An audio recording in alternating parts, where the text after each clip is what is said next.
So I want you to imagine that we have some gaseous substance and that we've put it in an airtight container, but that at the top of this container we have this plunger that can be adjusted. And we're going to call this scenario scenario 1. Now, this container has a certain volume at this moment in time. I'm going to call that V1. And we know that the ideal gas law applies over here, so I'm going to say PV equals N times R times T. And since we're talking about the pressure in scenario 1 and the volume in scenario 1, and there's going to be a scenario 2 in a minute, I'm going to say pressure in scenario 1 times volume in scenario 1, P1 V1, equals N1 times R1 times T1. Number of moles in scenario 1, the R value in scenario 1, and the temperature in scenario 1. And so I'm putting a little subscript 1 just to denote the situation.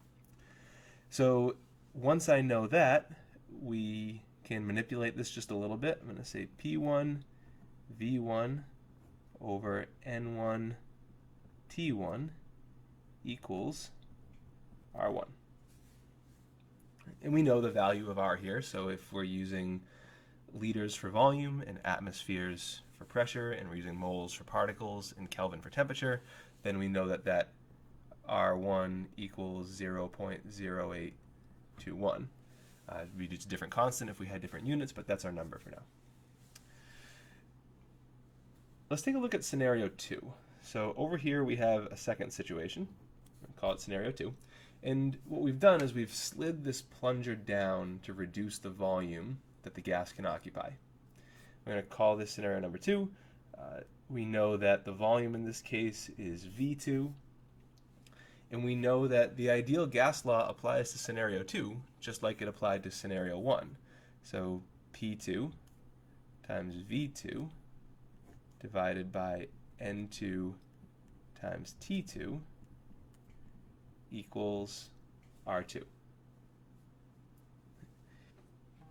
An important thing to recognize at this point is that the R value is exactly the same. It's a constant, right? So we know that R1 is equal to R2 as long as our units are the same in both situations. We get the same constant there.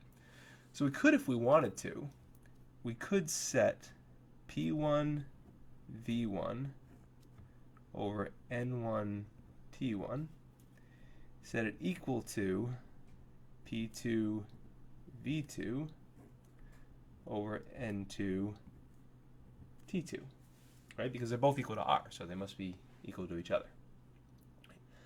Now, from here, if we make a couple of assumptions, which I think we're already making, if we assume that the number of particles in scenario 1 equals the number of particles in scenario 2, so no molecules are getting in or out, then we know that N1 equals N2. And we also know that, well, we're assuming here that the temperature in scenario 1 is the same as the temperature in scenario 2, right? We're going to make the assumption going forward that we haven't changed the temperature at all in this situation. It hasn't been warmed up or cooled down. And if that's true, then T1 equals T2. If we wanted to, we could take this expression that I've got here and we could multiply both sides by n. Right? Remember, n1 is equal to n2. And we could multiply both sides by t, and we could get a simplified expression that the pressure times the volume in scenario 1 equals the pressure times the volume in scenario 2. P1 V1 equals P2 V2. And once we recognize that relationship, and assuming that we don't change n or t, once we recognize that relationship, we can put this plunger anywhere we want and know that the pressure times the volume always equals some number. So for example, let's say that, for the sake of discussion here, that the original pressure in the original container scenario 1, maybe the pressure was equal to 1 atmosphere. And let's say that the volume was equal to 3 liters. Well, P1 times V1 would be 3. And then on the right side, let's say that we've brought the volume down to be only 1 liter. V1 is only V2 rather is 1.0 liters. We could go back and calculate the pressure. P2 would be equal to P1 V1 divided by V2, which if we plug in these numbers, 1 atmosphere, 3 liters, 1 liter for V2, we find that the new pressure has to be 3 atmospheres.